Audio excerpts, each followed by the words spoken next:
through that time, I actually ended up getting my pilot's license through that. No shit. Yeah.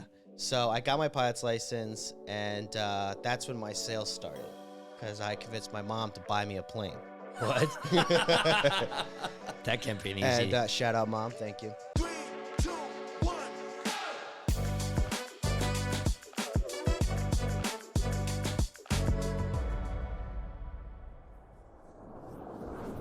All right. Today we have Spencer Pascal. Is that correct? That's correct. That's correct. Spencer Pascal. I remember the first time I got introduced to you and we had a 3-way call. I called obviously because I'm looking at an industrial building that I'm looking to acquire. And quite frankly, I don't know industrial from, I don't know anything about it. Right. So, you came in as a resource just to kind of guide me, and the amount of knowledge and expertise you had in the space was just like, holy shit. Yeah. Thank you, man. Thank you. I got off the phone. I looked at Anthony to my right, who was on that 3-way call with us. And we were just like, that guy's smart as fuck. Thanks. Thank you. Thank you. And today, just to find out that you're only 28 years old, that you just turned 28 is just beyond me. Obviously, you've learned an incredible amount in such a short period of time. Your background and like just what you've accomplished over the short few years is truly incredible. So, dude, welcome to the Deals and Dollars podcast, man. Awesome. Thank you guys for having me. This is quite the treat, man. Welcome, brother. Welcome. Yeah. Why don't you give us, because I got your bio here, but I don't know a ton besides what Dave just said. It sounds like you're a really smart fucking guy. But yeah, why don't you give us a little background on, kind of, you, where you're at and, where you're going. Yeah. So I started this game about 5 years ago. Okay. I grew up in it. My dad has done real estate his entire life.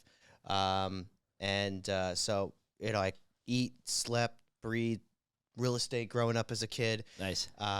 And so I never really had interest in it because I guess, you watch your parents and you're like, wow, shit, I don't want to do that. Right.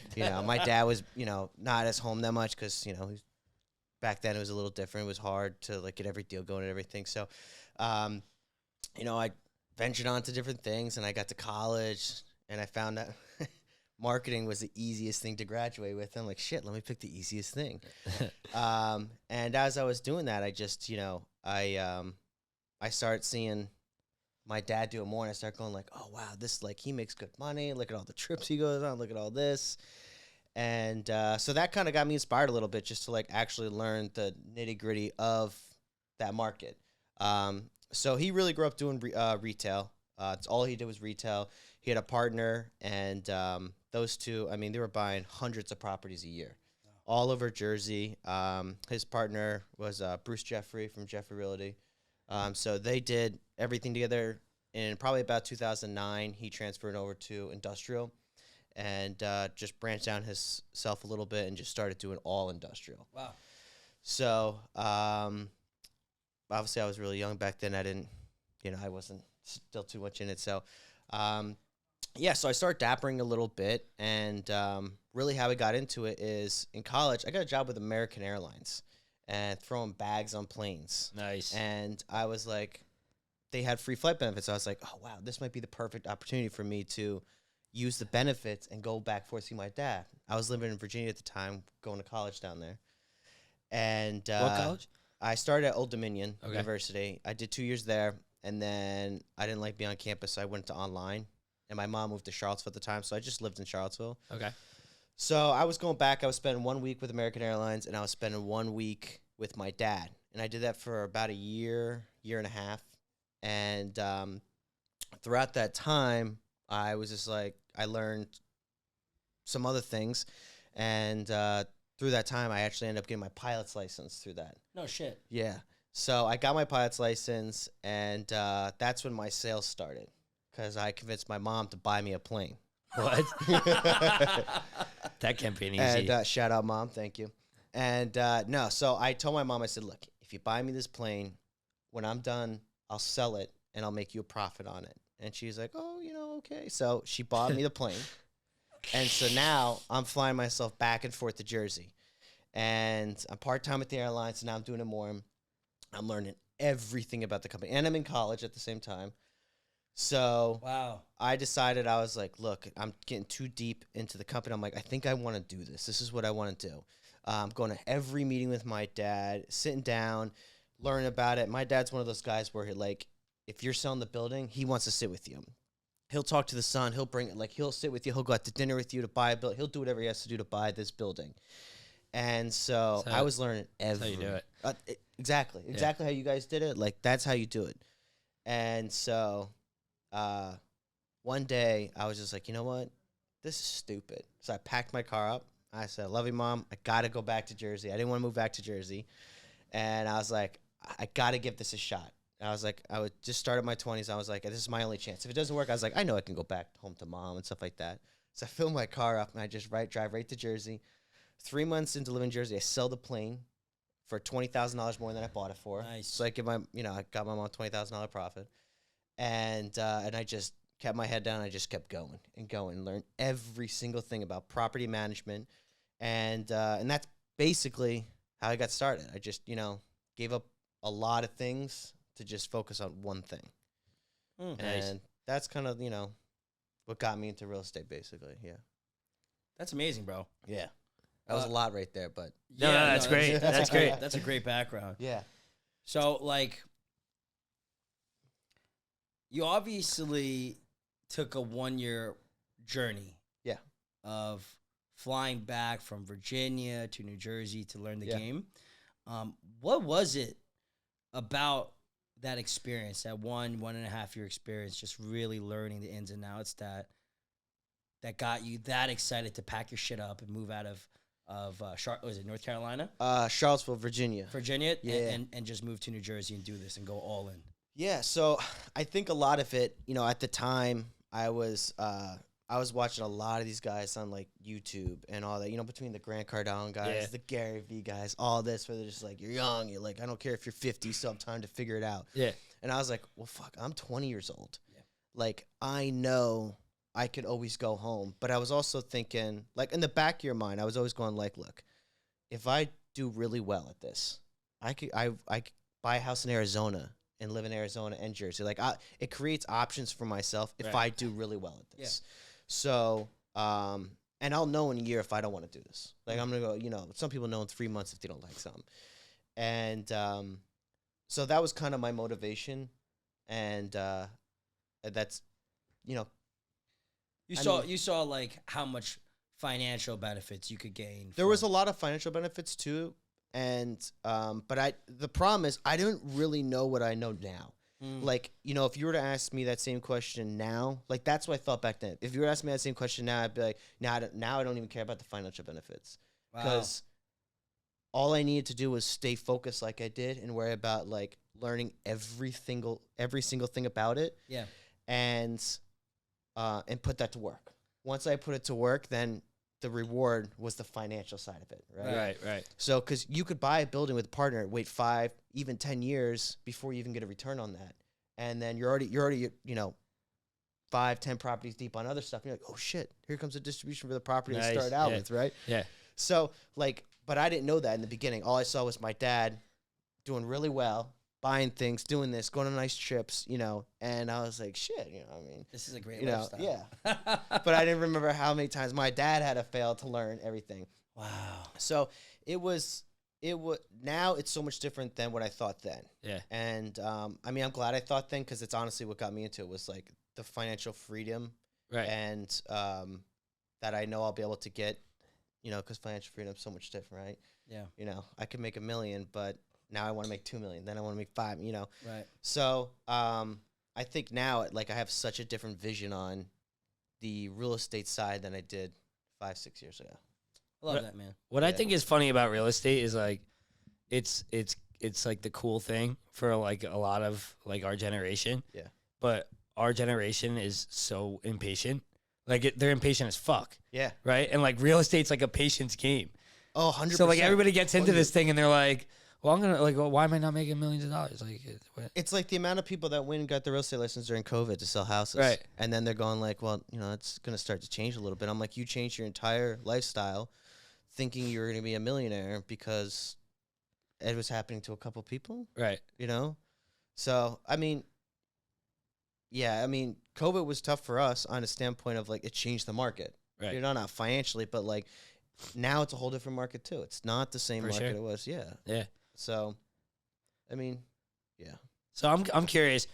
You know, like a lot of people would say, like, oh well, like his dad did it, he had an easy start, right? Yeah. But you still had to take that leap, which is like, I'm gonna try this thing. Yeah. So when I started, my dad and I had a deal.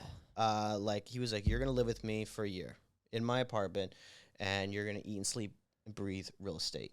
And I'm going to my learning curve was like this. Yours is gonna be like this, bro. I'm gonna teach you everything that I know in a short amount of period. So if something happening to me tomorrow, you know how to manage everything in the portfolio." And I'm That's like, awesome. "Done. Let's go." He's like, "It's gonna be over."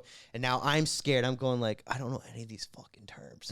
I'm reading real estate books. It ain't the same thing my dad's saying. I'm reading. He had real estate math books, and I'm like, this ain't anything my dad is saying. So, you know, I'm calling my mom every other day. I'm like, I don't know. This is like scary. And she's like, well, you can always come home if you need anything. Like, I'm here, blah, blah, blah.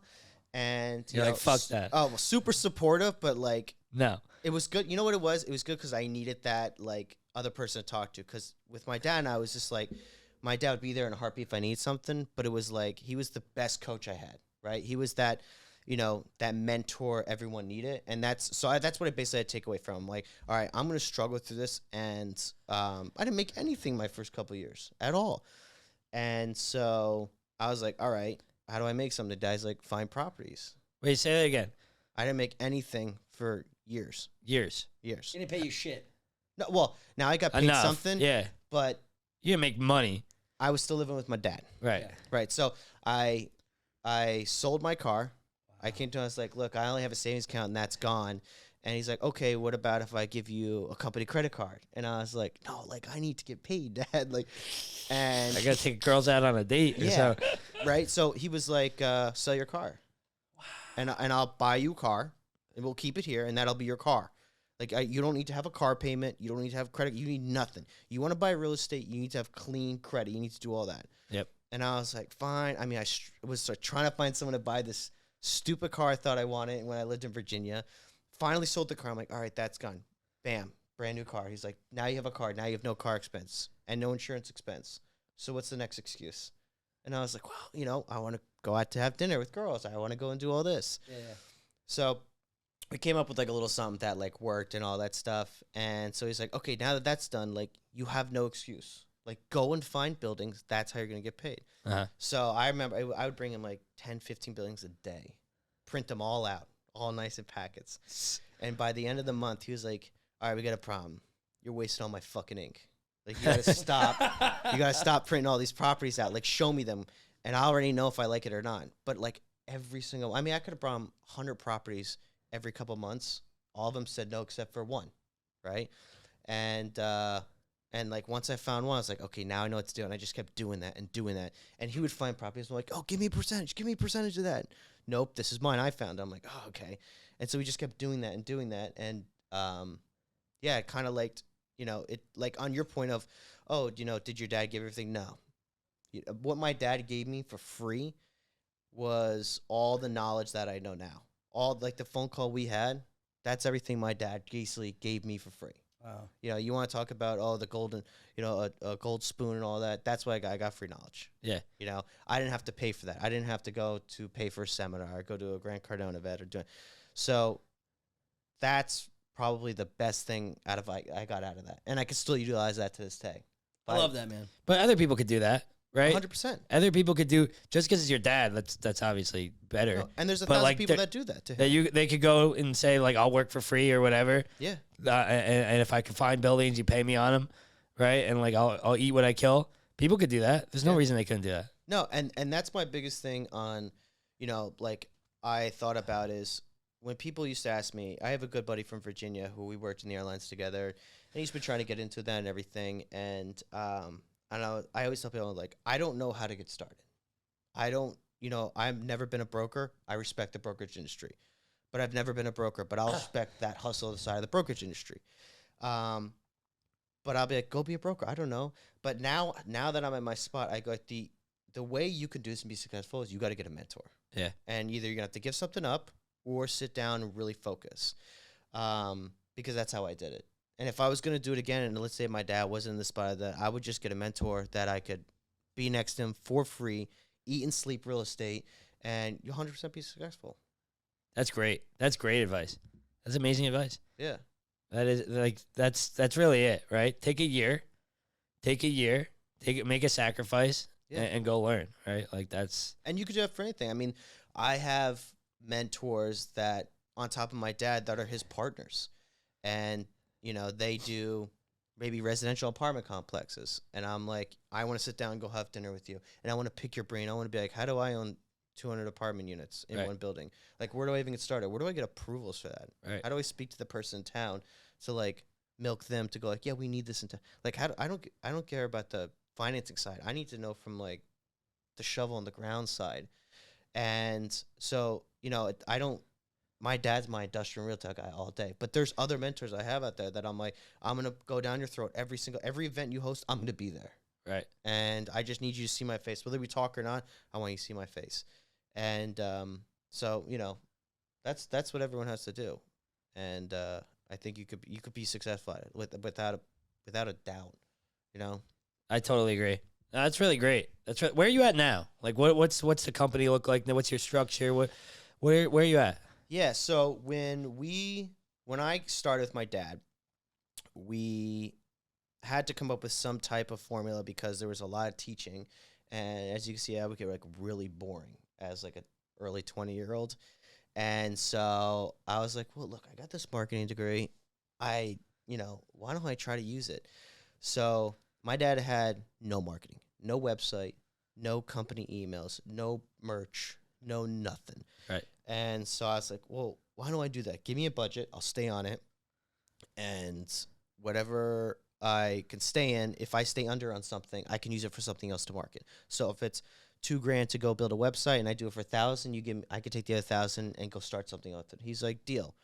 So I took 2 years and I rebranded the entire company. You know, I helped us build an office, come up with a logo. He already had the name Commerce Park Investors, and I was like, great, let's use that.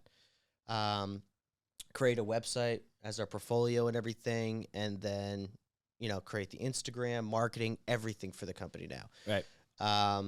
And so I was like, okay, like, got to use my marketing degree a little bit. Then after that, I was like, we had a big talk, and I was like, all right, I want to do this, but the problem is my dad's old school. You know, it's just like, you should use just him. So he's like, I don't need a website. People just know my name. I don't need any of that. And I was like, well, people don't know me. Right. And they know me as Roy's son. Right. And I don't want that. So I said, if I'm going to take this company over someday, I need to build a company. Yep. And he was like, fine. We could do that in increments and all that. So I just started from scratch. I mean, I threw out every file in the office, converted it into like documents online. I was like, I don't like paper. We got to get a Revolve paper. You should be able to show up to any meeting and be able to pull up a document or release on your phone. Right. So we changed that, changed property management softwares, started hiring employees. When we started, it was him and I. Then we hired a project manager who was a good friend of his at the time. And now we have 8 employees and, you know, all W-2 employee based and all that stuff. And we had probably about 700,000, 800,000 square feet at the time. Now we have 1.5 million square feet. And yeah.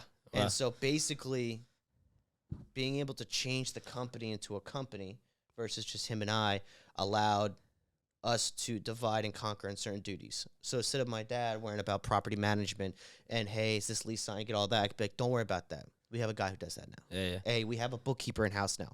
We don't have to have you stress on a vacation. Oh man, did that tenant actually pay the rent? Did it get messed up? Now you have one job: find buildings. Wow. And I'll manage the rest of the company. I'll manage the entire portfolio. I'll be. He's probably HR. great at it too. Yeah, and that's how we got. Roy's a dog at getting deals. Yeah. Oh, insane. So as soon as I cleaned that up, in 6 months. We bought 500,000 square feet. Wow. 6 months after cleaning that up. That's amazing, bro. Yeah. So it just showed that, like, as soon as you stopped worrying about all the nitty gritty stuff, it was like, bam, game on. Well, it's kind of there's a theme with you, which is like focus, right? Like focus on one thing. Well, you got him focused on one thing, right? Yeah. That's amazing. Yeah. That's amazing. He's probably so much happier too. Oh, so much happier. Like he could go. Like I could tell, like when he would go on vacations, and he would like call me all the time asking this. And I was like, just go on your vacation. And I'm in my head, I'm going like, gives me the opportunity to like run the company without people going to him and asking questions. I'm like, Yeah. ask me Yeah. with the. And so now it's exactly like that. And I'm like, that's what it should be, bro. Like, you should be able to go on vacation and not get a phone call. Right. You know, let us. There's plenty of people to run it. We're okay now. Yeah. And all that real estate in there is all value add. You know, that those aren't 6 or 7 cap properties on there. Those are 8 or 9 plus cap properties on there. We're talking 100,000 square foot plus buildings all over Jersey, some in Pennsylvania, you know, all non-overpriced properties. Most of that stuff all under $100 a square foot. Wow. So, you know, I was like, that was his specialty. And so, you know, I mean, our goal was to hit 2 million this year, but, you know, 500,000 was a lot for a small group of people. So we'll get it next year. But Yeah. Well, I mean, still, with rates going the way they are and the world crashing, nobody doing transactions, that's still very impressive. I mean, we're still finding deals, though. That's the thing. You know, it's either those off-market deals where I'm just like, bring it to us first, and we'll pay the broker. We're like, look, we'll pay you to bring it to us off the market first. Don't show anyone else. And they love that. And then, yeah, just like these hidden little gems that come out of it. I mean, we have 3 things under contract right now. Some things straggling from last year. You know, we're building an industrial building, and so that's obviously takes time and all that. And then 2 or 3 properties right now that we just went under contract that we just signed a month ago, right? That are all normal market stuff that we ended up figuring out with rates and all that we're totally fine, you know? And so that are still value add deals. So I think it was like, to your point, it's an exact thing of once I got him focused, we were able to do what we need to do, which was to grow and grow rapidly. And so, yeah. Were you always entrepreneurial, like growing up? Not really. I was like, I was severely dyslexic and ADHD growing up. So I was like, I couldn't read in class. I couldn't do any of that. So I would just come up with other things to do that would get me out of doing those type of subjects. So I was like, oh, if I could go do wood shop or things like that. Yeah. And like in wood shop, I couldn't pass any of the safety things in wood shop they make you do, but I knew how to build every single thing in there the kids know how to do. And I was like, just let me come after and take the test. And all they're like, no, if you can't pass, you can't be in wood shop.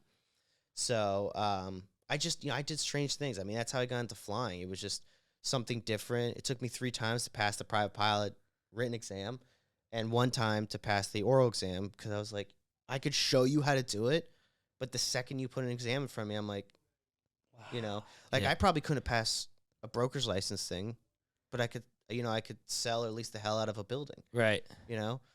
So, yeah, I bounced around a lot. Yeah. I think that's what helped. I bounced around, did a bunch of different trades, and that kind of helped me home into exactly what I really wanted to, like, I guess, do. So, How many entrepreneurs do you think are ADHD? I feel like most of them. Every single one of them. Yeah, like most of them. I mean, I don't know. Like, people tell me, they go, like, I look at your calendar and your emails, and I don't know how you function day to day. And I'm like, what do you mean? Same. And they're like, well, no, like literally these past couple days I've been at home because my girlfriend was sick, and she's like, your phone doesn't stop. Yeah. And I was like, yeah. Oh, really? And she's like, no, it just keeps going. And then you're doing emails while on the phone. And I was like, yeah, like, that's easy. And she's like, no, I couldn't do that. But then you feel weird when the phone stops. Yeah, then You're I'm like, bored. what the fuck is going on? I get panicky. I start to get a little shaky Yeah. too. I get like, panicky. why am I? It's like 11 o'clock at night. I'm still checking my emails. I'm like, why aren't I getting another one? Yeah, where's the stimuli? You're like, I can't believe I've completed everything. Like, something has to come in. No, it's funny because, like, recently I had to get really, really regimented with the calendar just because we have almost 30 employees now, and like everybody's trying to get you in a meeting or this or that. Oh, God. And I had a doctor's appointment with my girlfriend, and I had somebody come into the office at 11, and the appointment on the calendar said 9:30. I'm like, that's plenty of time. Yeah. Right? Hour-long appointment. I'll be back in the office, no problem. And then she's like, I'm like getting ready to leave. She's like, no, it's at 10. I'm like, well, the calendar says 9:30. She's like, well, I put it for when we were going to leave. I'm like, what? I'm like, who even does that? Like, do you understand how my calendar is? Like, you put it at the wrong time. I already had calculations. Guys coming. Nikki, what are you doing? I'm like, what is going on?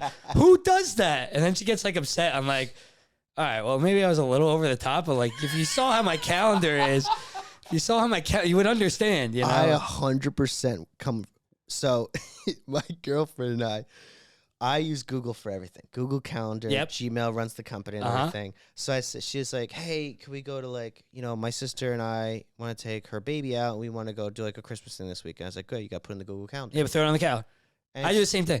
but it took me forever to be like, you have to send me a calendar invite. I'll accept it and it'll get added to the regiment of a bunch of other crap. And She's like, I shouldn't have to do, like, really? I have to put it. I'm like, yes. dude, it's so funny now. Now she puts like when she's getting her nails done or she's getting a massage, it's on my calendar. So the employees will be like, "Oh, you're getting your nails done today." I'm like, "No, I'm not." But it's gotten so bad. She puts so many things on my calendar where it starts to mess me up. I'm like, I don't have a haircut. What do you mean I have a haircut today? Oh, this is messing me up. But it's her getting a haircut and like it's So you got to get her own user. So now we have like this split calendar thing like on our calendar or our counter where it has like all. I'm of going it, through like, the same thing that you're going through right now. It's a lot. Yeah. Yeah. Yeah. But it's fun. I don't know who put. You don't have that problem? I don't know who puts the thing on the calendar for when you have to leave. Who's doing that? Nobody's doing that. I'm gonna be honest. I don't trust her touching my calendar. She just tells me. I message Gia. It's on my calendar because I couldn't believe that. I don't put her in the calendar. She sends me the invite through Gmail. Right. I still have to say yes or no. Exactly. Oh, That's how I do it too. Yep. that would be convenient. But Yeah. I'm so micromanaging on my calendar is secret to me. Oh Nobody's, no, yeah. Nobody's allowed to touch that thing. Well, I could say Don't no. even send me an invite. I could say no. Oh, she just sends you an invite. You just She say sends no. you, and I could put yes, maybe, or no. But the problem is, if you get too many emails in the morning, that thing makes it to the bottom, Yeah. and you never make it to You the never top. seen it. You never seen it. No, that's funny, man. That's funny. I mean, I feel like for you, it's like your story's pretty inspiring because, you did what a lot of people wouldn't do and just take the leap and just went for it. And I think that's what me and Dave did. We just kind of went for it. And like, Dave was living at home, right? Like we both didn't really have like a great backup. We both had jobs. So it's like, worst case scenario, we'll just go back to, we'll go back to working for someone else. You know what I mean? And like, I'm so glad I did that at the time I did because if at 30, I'm 30 now.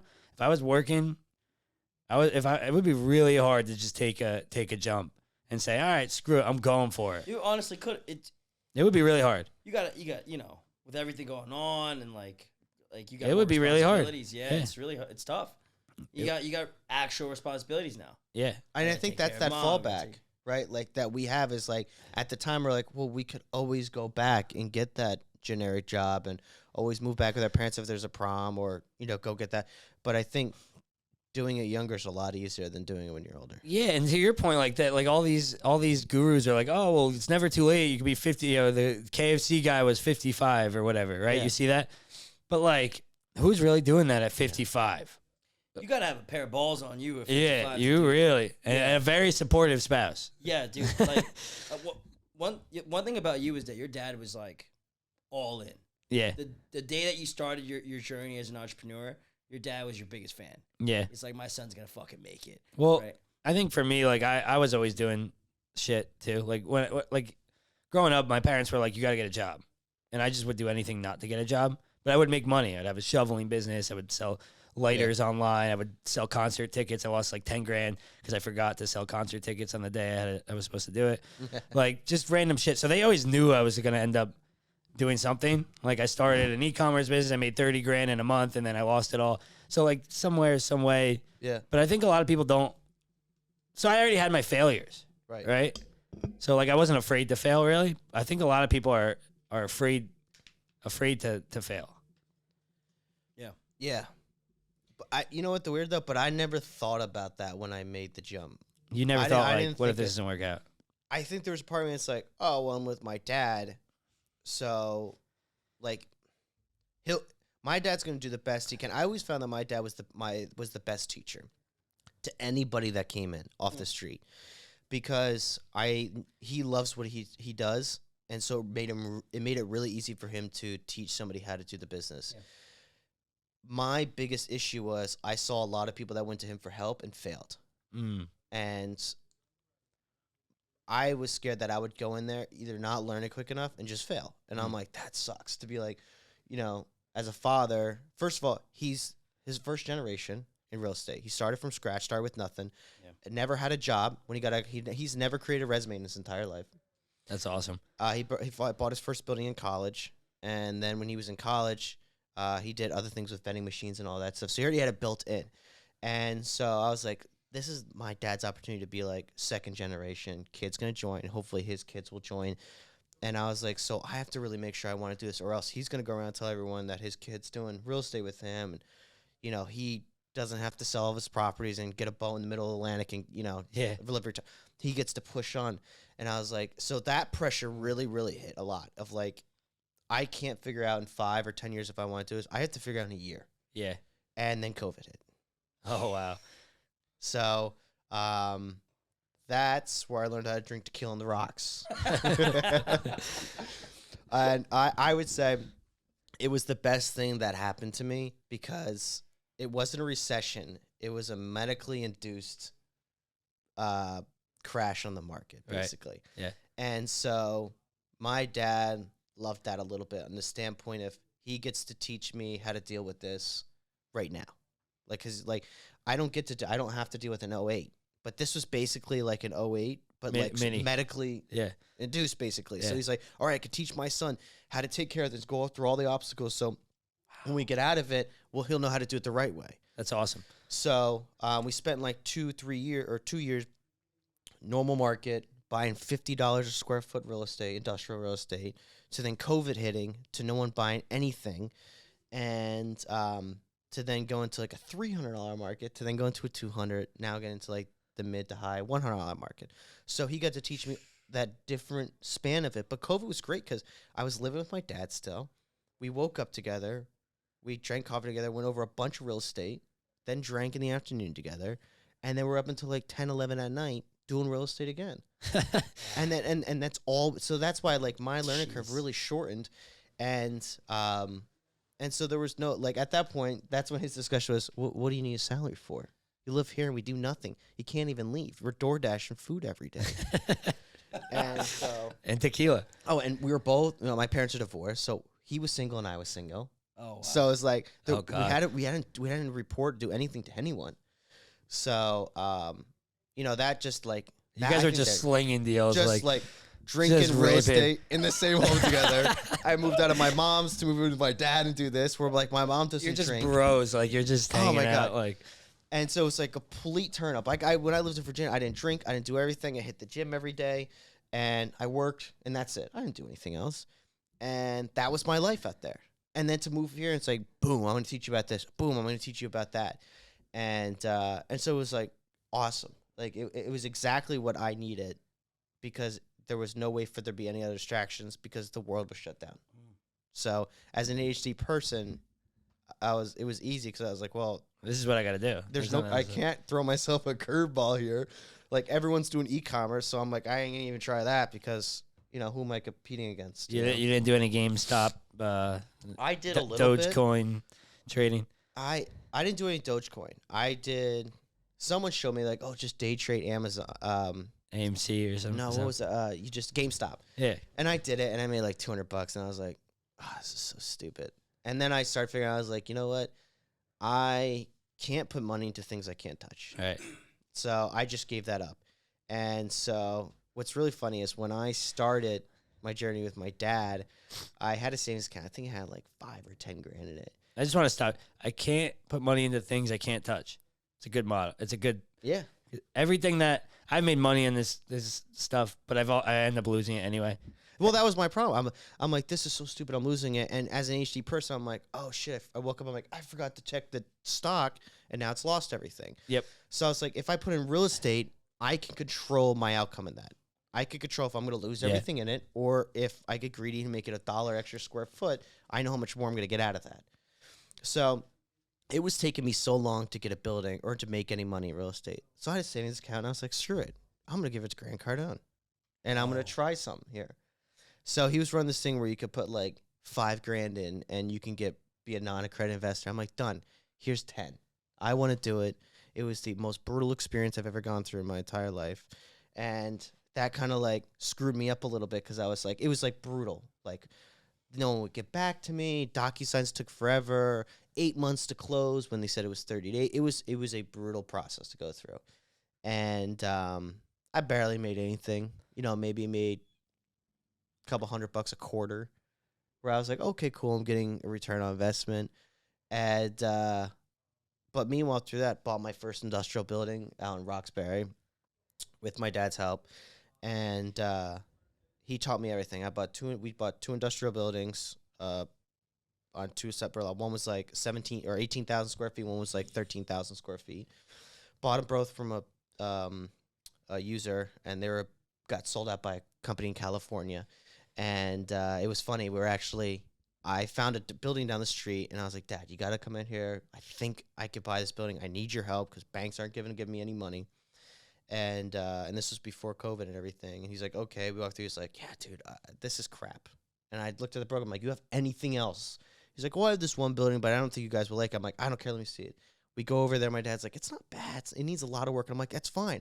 I'll do it. I need to learn on something. And so he was like, all right, fine. I'm going away to Florida. Here's the amount. You can't go past this amount. So we start a bidding war on the phone with this other guy, back and forth. And I'm like, fuck, I'm going to lose this property. Like, this is the first time to get my first property. Lose it. Damn. Call my dad in front. I'm like, can I go to this number? He's like, no, you're done. You're done. I'm pissed off. I'm upset. A month goes by. Bro calls me back. He's like, you still want it? And I was like, yeah. Nice. So I was like, but I want it on my number. And he's like, yeah, well, the other guy had more. He put up more. And I was like, yeah, well, I'm not going to do that. You know I'm real. You see our portfolio online. Now it's just start getting the website call. I'm like, you could see our portfolio. I was going to ask, yeah. The website started, and he's like, no, I know you're good. Your credit, I have your dad's name and everything. And I was like, yeah, so, like, that's my price. And they finally go back, and they're like, fine, we'll take it. We'll take it for your price. I'm like, all right.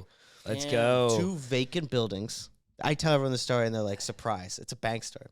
2 vacant buildings, 117, 113. What, 1,000 square feet? What, 17?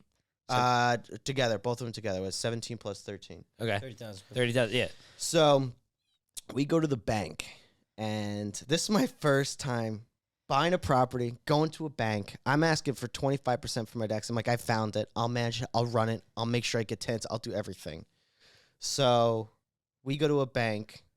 Roy gets it approved, 100% financing with $1 million renovation loan. What? Where? So yeah. Where? So I'm like, what bank? Manasquan. Manasquan is our people. We love them. They do so much for us. Wow. Yeah, that's crazy. So I'm like, wow, this is like crazy. So we got 100% finance, $1 million renovation loan. And he's like, all right, go. And I was like, well, what do I do? He's like, just go. Figure it out. Do it. Renovate it. And if you have questions, let me know. And I was like, but like, I need guidance. He's like, right. Go out there. You've been watching YouTube videos and all that. Go and figure out what you need to. Come back to me. I'll let you know if you're right or wrong. And that's how all my coaching started. That's how I learned everything like we talked about. That's how I learned about HVAC prices, roofing prices, epoxy floors. And so I spent $1.3 million, not $1 million, on renovating them. Because no one told me I had to do tenant fit outs. So when I was like, oh my God, I came at budget for renovating it.